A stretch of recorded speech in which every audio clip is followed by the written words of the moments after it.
새해 설 끝났으니까 네, 새해 인사 하면서 하겠습니다. 새해 복 많이 받으세요. 네, 감사합니다. 일단 한 주 건너서 하다 보니까 아마 이제 기억이 안 날 것 같습니다. 그래서 복습을 조금 꼼꼼하게 좀 하면서 복습을 하도록 하겠습니다. 여러분 이제 교재 혹시 오늘 첫 수업으로 들어오신 분도 계실 것 같은데 일단 이걸로 이제 기본 교재로 심화 강의는 이걸로 하고 있습니다. 그래서 이걸로 기본 교재라고 보시면 되고, 그리고 이제 부수적으로 부교재로 이제 심판 사례 이제 다음 주부터 같이 볼 겁니다. 그러면 이제 오늘 일단 복습을 하려고 하는데, 그래서 3페이지에 보시고, 행정사법이 이제 가장 의외로 쉬우면서, 여러분들이 사무관리 쉬우면서 암기가 잘 안 되잖아요. 그래서 행정사법이 실제 이제 암기가 잘 안 되긴 합니다. 그래서 저희 이제 행정사 실무법 중에 나중에 조금 지금은 두 문자로 이제 제가 계속 해드리는데 두 문자로 그렇게 해놓으면 공부하기가 좀 더 수월하게는 하더라고요, 행정사법이. 그래서 두 문자로 좀 많이 하고 있긴 합니다. 그래서 행정사법 3페이지 보시면 저희가 이제 행정사의 업무, 그 다음에 다음 장에 했었던 행정사의 종류랑 같이 이어가지고 목차 위주로, 그래서 저는 늘 목차 위주로 얘기를 합니다. 그래서 행정사의 목적 해가지고 행정사 편도, 그래서 행정사, 그 다음에 편익, 그 다음에 행정제도 해가지고 행정사, 편익의 편, 그 다음에 행정제도의 도, 그래서 행정사 편도 해가지고 두 문자로 그렇게 했었고요. 이 법은 행정사 제도를 확립하여 행정과 관련한 국민의 편익을 도모하고 행정제도의 건전한 발전에 이바지함을 목적으로 한다. 라고 해가지고 이 문구는 지금부터 잘 꼼꼼하게 잘 익히신 다음에 답안에 적으시면 무조건 0.1점, 0.2점 가점이 되니까 천천히 그렇게 해서 꼼꼼히 이제 잘 하시면 되고요. 그 다음에 행정사 업무는 두 문자로 작작, 역대, 인상법 해가지고 7가지 있다라고 기억을 하시면 되고요. 이 두 문자는 여러분이 합격하신 다음에 계속 도움이 됩니다. 그렇게 해서 행정기관에 제출하는 서류의 작성의 작, 권리 의무나 사실 증명에 관한 서류의 작성의 작, 행정기관의 업무에 관련된 서류의 번역의 역, 그 다음에 위 각호에 따라 작성된 서류의 제출, 대행의 대, 인허가 등을 받기 위하여 행정기관에 하는 신청 등의 대리의 인, 그 다음에 행정관계 법령 및 행정에 대한 상담 등 해가지고 상의 상, 그 다음에 법령에 따라 위탁받은 사무의 사실조사 등, 그래서 법령 이렇게 보시면 되고요. 그리고 이제 제안에서는 법률, 그 다음에 다음 장에서 금지사항에서 법률에 따라서 이제 또 허용이 되겠구나라고 이렇게 기억을 하시면 됩니다. 그래서 목차를 기준으로 하셔가지고 목적, 그다음 업무, 제한, 금지사항 이렇게 하시면 됩니다. 그리고 이렇게 한 다음에 행정사법은 전체적으로 이제 목적을 중심으로 이제 하나하나 절차가 이루어져 있는데 거기에 일정 요건을 갖추어서 업무 신고를 하면 행정사 업무를 할 수 있다. 라는 이제 기본 틀입니다. 그 요건이 총 5가지가 있는데 먼저 행정사의 자격의 자 해가지고 여기는 목차만 기억하시면 됩니다. 목차만. 그래서 행정사의 자격 5페이지 보고 있습니다. 행정사의 자격, 행정사 자격심의위원회, 행정사 자격시험, 시험의 일부 면제, 그 다음에 부정행위자에 대한 조치. 여기는 그냥 목차만 기억을 하시면 되고요. 그 다음에 행정사의 자격은 위에 보시면 행정사 자격시험에 합격한 사람은 행정사 자격이 있다. 그리고 마지막에 부정행위자에 대한 조치에서는 5년. 이것만 그냥 특별하게 기억을 하시면 여기 파트는 그냥 넘어가시면 되겠습니다. 그리고 다음 장에 결격사유는 7가지가 있구나라는 걸 기억을 하시면 됩니다. 그래서 두 문자로 피파 고지평 공자 7가지가 있구나. 개수를 꼭 기억을 하셔야 됩니다. 그래서 피성령 후견인 등 파산 선고를 받고 복권되지 아니한 사람, 그 다음에 선고유예를 받고 그 기간에 있는 사람, 집행유예를 선고받고 그 기간이 끝난 날부터 2년 지나지 아니한 사람, 실형을 받고 끝난 날로부터 3년이 지나지 아니한 사람, 그 다음에 징계처분 받고 그 기간이 된 후 3년이 지나지 아니한 사람, 자격 취소가 되고 된 날로부터 3년이 지나지 아니한 사람, 이렇게 패턴을 일정한 패턴으로 하셔가지고 결격사유는 다른 행정관계 법령이 거의 비슷합니다. 다만 문구 조사가 다르기 때문에 여러분이 꼭 정확하게 기억을 하실 수 있으시면 하지만 그 틀을 잘 기억만 하시면 됩니다. 그렇게 하신 다음에 자격증이 발급이 된다라는 거죠. 이 문구만 한 번 더 읽어보겠습니다. 행정안전부 장관은 신청인이 시험 합격자로서, 시험 합격자는 저희가 이제 행정사 자격자라고 해가지고 하나 더 문구를 위에다 넣었습니다. 그래서 시험 합격자가 행정사 자격자라고 해가지고 제6조에 따른 결격사유에 해당되지 아니한 것이 확인되면 즉 6조에 따른 결격사유는 결격사유잖아요. 그래서 결격사유를 자격증 발급할 때 한번 이렇게 확인을 한다라는 거죠. 그렇게 해서 행정사 자격증을 신청인에게 발급하여야 한다라고 기억을 하시면 되고, 그다음 다음 페이지 실무교육은 종류가 두 가지죠. 기본소양, 실무수습. 기본소양, 실무수습. 기본소양은 20시간, 실무수습은 40시간. 20시간, 40시간. 그다음 공고는 30일 전. 그다음에 신청은 10일 전. 그래서 30일 전, 10일 전. 그다음에 위임과 위탁이 그래서 단어가 연결이 됩니다. 그래서 권한은 위임, 그다음에 업무는 위탁. 그래서 권한은 위임, 업무는 위탁. 이렇게 단어와 단어끼리 연결된다고 기억을 하시면 되고, 다음 장에 넘겨보시면 행정사회. 행정사회는 행정사 설립에서 제가 이제 두 문자로 품계도, 정인설 이렇게 했습니다. 그래서 행정사회의 목적을 행정사의 품위 향상과 그다음에 직무의 개선 발전을 도모하기 위하여, 그래서 품위 향상의 품, 그다음에 개선 발전의 개, 도모의 도, 그래서 품계도를 위해서 정인설, 정관, 그다음 인가를 받아 설립 등기함으로써 성립한다. 라고 해서 두 문자로 이렇게 기억을 하시면 여러분이 이제 나중에 다시 찾아볼 때 좀 더 떠오르기가 좀 좋습니다. 그래서 품계도 정인설 성립한다. 이렇게 기억을 하시면 되고, 목차만 보시는 겁니다. 그래서 행정사의 정관, 그다음에 가입 의무, 공익 활동 의무 해가지고 다른 것보다 의무가 두 가지 있는 거죠. 그래서 가입 의무. 그래서 여러분이 행정사를 나중에 업무 신고하려면 행정사회에 반드시 가입을 해야 됩니다.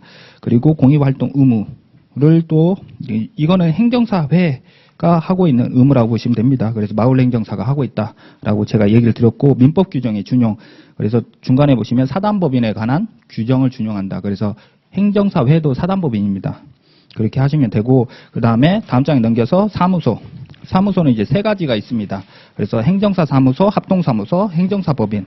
행정사 사무소, 합동사무소, 그 다음에 행정사법인. 키워드만 보시면 행정사 사무소는 하나만, 행정사 합동사무소는 효주상 해가지고 효율적 주사무소 상근하여야 한다. 효율적 주사무소 상근하여야 한다. 이 키워드로 중심을 기억을 하시면 되고요. 행정사법인은 조주상, 조직적, 전문적, 그 다음에 주사무소 상근하여야 한다. 조직적, 전문적, 주사무소 상근하여야 한다. 그래서 키워드를 기억을 하시고요. 그렇게 하신 다음에 사무소의 명칭에서는 행정사인 경우에는 중간에 보시면 행정사 사무소 등 글자를 사용하여야 한다.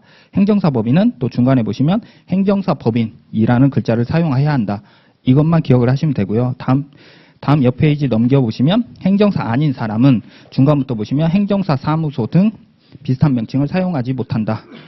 그 다음 바로 밑에 행정사 법인이 아닌 자는 행정사 법인 등 이와 비슷한 명칭을 사용하지 못한다. 이렇게 그냥 여러분이 딱 그러니까 등으로 적절하게 여러분이 계속 이렇게 활용을 하시면 됩니다. 그래서 다음 장에 넘겨보시면 각각 제가 그래서 목차를 자결, 실행사 이 다섯 가지를 갖추어서 업무 신고를 하면 됩니다. 그래서 업무 신고 보시면 행정사 자격이 있는 사람이 행정사로서 업무를 하려면 주된 사무소의 소재지를 관할하는 시장 등에게 행정사 업무 신고 기준이 자결, 실행, 사는 사무소라서 이거는 별도로 기술되어 있지 않지만 여러분이 합격을 하신 다음에 그래서 사무소에 대한 요건은 실제 행정 업무에서도 여러분에게 표시가 안 돼 있어요. 그래서 나중에 합격하신 다음에도 사무소에 대한 부분, 그래서 여러분이 만약 인허가를 한다라고 했을 때 고객의 사무소에 대한 위치에 대한 서류는 원래 표시가 안 돼 있습니다. 그거는 보통 공무원이 확인할 사항이라서. 그런데 그런 것들은 여러분이 나중에 합격하신 다음에 당연히 무조건 서류가 반드시 필요하구나라고 지금부터 몸에 배어 있으시면 됩니다. 그래서 자결, 실행, 그리고 보이지 않는 사까지 이렇게 기억을 하시면 되고요. 업무 신고 기준은 행정사 자격이 있을 것, 그 다음에 결격 사유에 해당하지 않을 것, 그 다음에 실무교육을 이수했을 것, 행정사회에 가입했을 것이라고 이렇게 시행령에 나와 있고요. 여기에서 그래서 결격 사유가 두 번 확인하는 거죠. 자격증 발급할 때, 업무 신고할 때 이렇게 두 번을 결격 사유로 확인한다라고 기억을 하시면 되고요. 그 다음에 수리 거부에서 거부 사유, 즉 이 자결 실행을 갖추지 아니하면 중간부터 보시면 업무 신고 기준을 갖추지 아니한 경우 그 행정사 업무 신고의 수리를 거부할 수 있다. 그래서 자결 실행 이 네 가지를 가지고 업무 수행, 그러니까 업무 신고를 할지 말지를 결정한다라는 거죠. 그리고 중간에 보시면 이의 신청. 그래서 거부된 사람은 그 통지를 받은 날부터 3개월 이내에 바로 밑에 보시면 이의 신청을 할 수 있다. 그래서 거부 통지 받고 이의 신청을 할 수 있는 기간에 대한 걸 또 이의 신청에 대해서 이렇게 나와 있습니다. 그리고 수리간주에서 보시면 신고를 받은 날부터 3개월이 지날 때까지 신고하기증을 발급하거나 아니면 수리거부 통지를 하거나 해야 되는데 그러지 아니하면 3개월이 되는 날에 다음 날, 그래서 수리간주에서는 키워드는 다음 날입니다. 3개월이 되는 다음 날까지도 하지 않으면 업무 신고가 수리된 것으로 본다라는 거죠.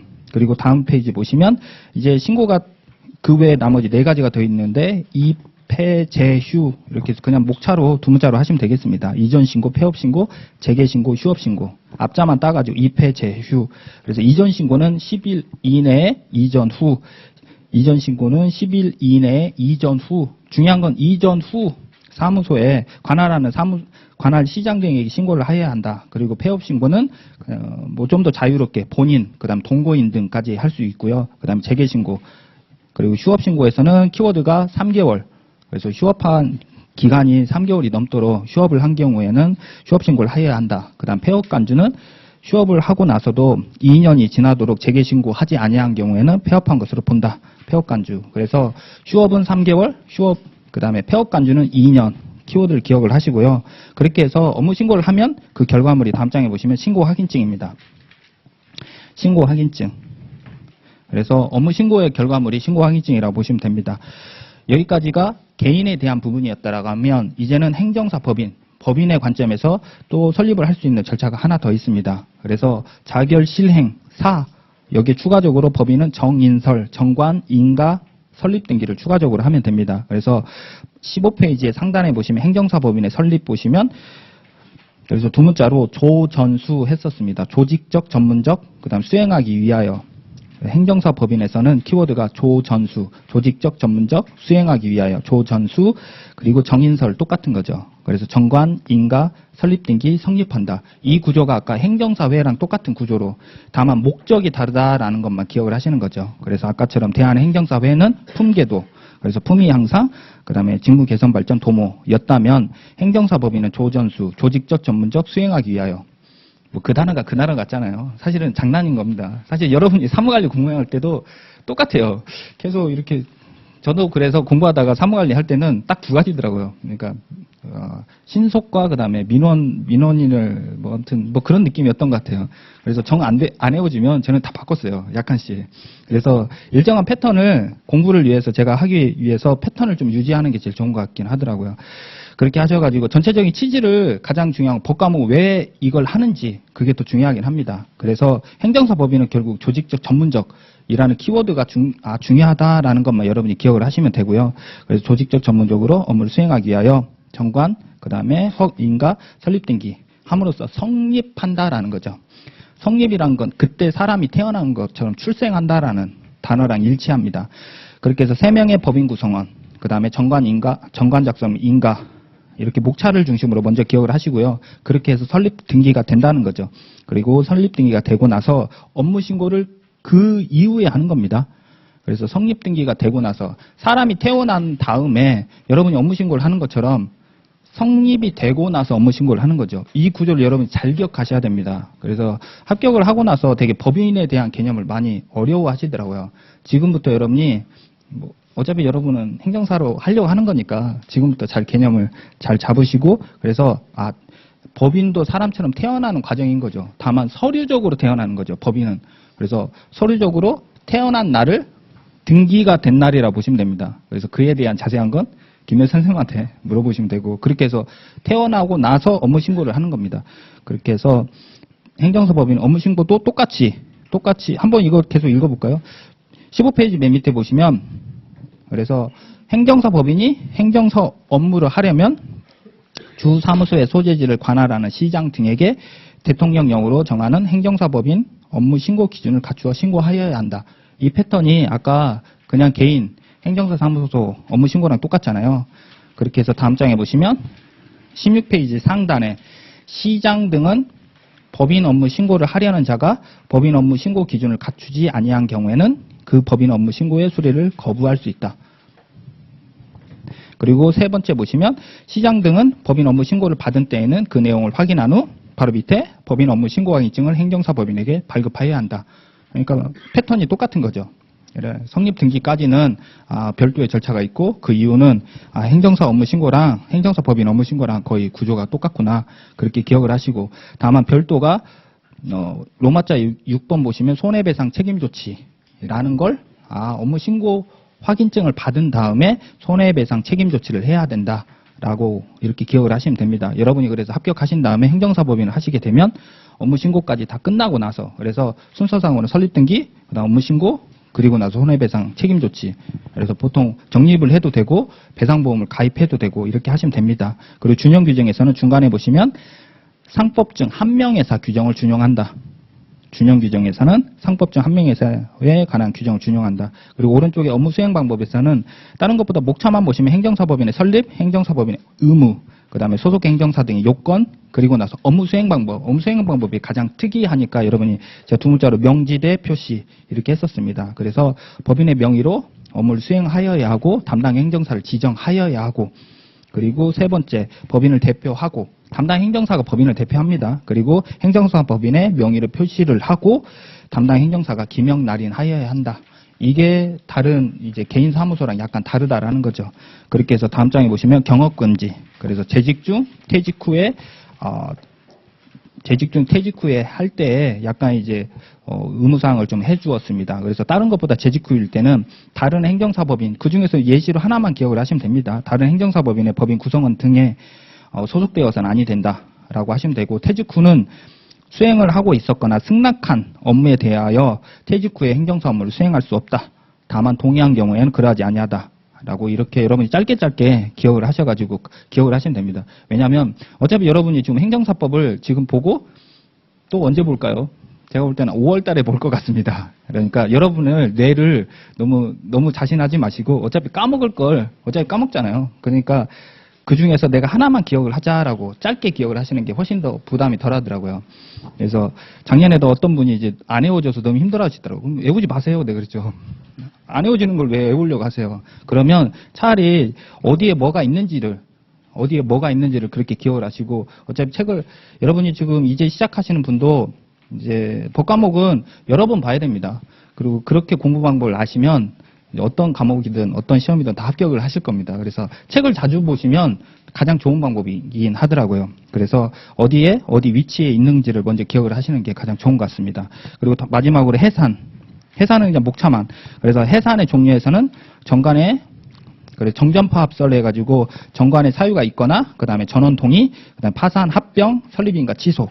그래서 합병에서도 두 번째 로마자에서도 전원의 동의, 그 다음 세 번째 설립인가의 취소, 두 문자로 해가지고 거구무법이라고 해서 거짓, 구성원, 업무정지 받고 그 다음에 법령 위반한 경우 이러한 것들이 다 취소할 수 있다. 캔으로 되어 있고요. 준용 규정도 다시 한번 보시면 한명회사를 준용한다. 라고 해서 여기까지 했습니다. 그리고 이것도 표를 한번 보시면 여기 보시면 유인물에서 그래서 이것만 이제 목차만 그래서 두 문자로 이렇게 다 나눠 놨고요. 그래서 여러분이 그냥 표만 보시더라도 대략 떠오를 수 있기만 하시면 됩니다. 그렇게 하시고 다음 장에 넘겨보시면 이제 행정사법인 설립 절차를 제가 도식화해 드렸으니까 이것도 그냥 흐름만 그래서 1번 보시면 3명의 행정사 그 다음에 행정사법인 설립인가 신청하고 3번에서 설립인가가 되고 나서 4번에 법인 설립 등기되고 그래서 이렇게 숫자 5번, 6번, 7번 이렇게 흐름으로 해놓았으니까 여러분이 흐름만 기억을 하시면 되시고 그 다음에 과거에 뭐 행정사법인도 문제가 다 나오긴 했었지만 지금 저희가 이제 11회 때도 보면 취소 그 자격정지랑 그 다음에 업무정지가 나왔지만 그 다시 기출이 되고 있잖아요. 뭐 양이 그렇게 많지 않다 보니까 다시 또 기출될 수가 있는 것 같습니다. 그러면 행정사법인은 가장 중요하긴 합니다. 이 보통 이제 기존의 뭐 업무 스타일과 약간 다르거든요. 행정사법인은 개별성이 강하다 보니까 그런 것들에 있어서 절차가 조금 이런 것들을 여러분에게 문제를 내기가 좋아요. 알고 있냐 모르냐. 사실은 여러분이 접하지 않으면 생소하니까. 그래서 이렇게 도식화도 좀 해드린 것들을 여러분이 좀 기억을 하신 다음에 그 흐름대로 제가 목차를 해 두었으니까 여러분이 잘 기억을 하시면 되겠습니다. 그러면 복습을 너무 길게 했네요. 네. 이제 20페이지 하겠습니다. 20페이지에 이제 신고 확인증을 받은 다음에 이제 비로소 권리가 생기는 겁니다. 행정사의 권리와 그다음에 행정사의 의무가 생깁니다.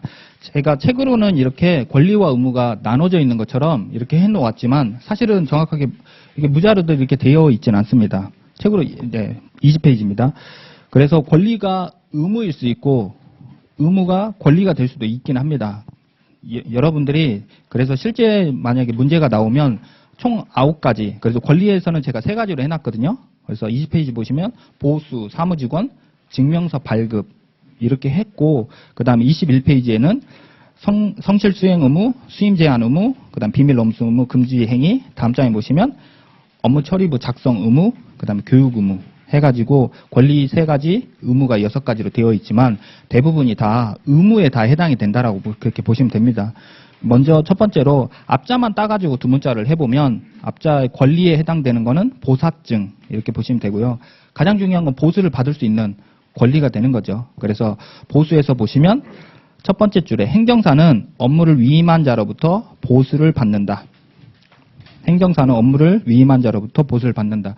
그런데 이제 행정관계 법령은 대부분이 그 행정기관 입장에서 기술된 법률이거든요. 그런데 권리를 주었다라고 하면 이제 책임이 어떤 관리 책임이 생기잖아요. 그렇기 때문에 의무를 중심으로 보긴 합니다. 그래서 시험 문제도 되게 의무가 많이 나왔어요. 그러면 보수에서 의무에 해당되는 건 두 번째이겠죠. 그래서 행정사와 사무직원은 업무에 관하여 보수 외에 어떠한 명목으로도 위임인으로부터 금전 또는 재산상의 이익이나 그 밖의 반대급부를 받지 못한다. 그래서 밑줄을 뭐 여기에 단어 중에서 그나마 여러분이 키워드로 기억을 하시는 거면 행정사는 행정사 등은 이렇게 하셔도 되겠죠. 행정사 등은 업무에 관하여 보수 외에 바로 밑에 그 밖의 반대급부를 받지 못한다. 이렇게 짧게 키워드로 하셔도 되겠습니다.